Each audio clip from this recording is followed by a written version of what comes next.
इजरायली वजीर आजम नेतन्याहू ने अराद में मिसाइल हमले के जगह का दौरा किया। दौरे के दौरान नेतन्याहू ने कहा, इजराइल सिर्फ मौजज़ात पर इन्हसार नहीं करता बल्कि वो अमली हिकमत अमली के साथ आगे बढ़ रहा है।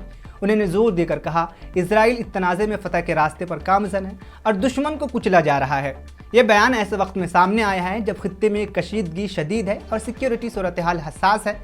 माहिरीन का कहना है कि इस किस्म के बयानात मुस्तकबिल में फ़ौजी और सियासी हिकमत अमली पर असर डाल सकते हैं और आलमी सतह पर सफारती हलकों में बहस मज़ीद बढ़ा सकती है। मज़ीद अपडेट्स के लिए आप हमारे साथ जुड़े रहें। אם אתם במקלטים, אתם מוגנים. ולכן אני אומר, כל העם חזית, כל העורף חזית. במאבק הזה אנחנו מנצחים, אנחנו קודשים את האויב ועוד ידנו נטויה, אבל אני מבקש מכם אזרחי ישראל, אחיי ואחיותיי אזרחי ישראל, כנסו למרחבים המוגנים. לא להיות שאננים, לא להיות אדישים. אתם שומעים את ההתראה הראשונה, ישר למרחב המוגן, ובעזרת השם נשמור כולנו על נפשותנו.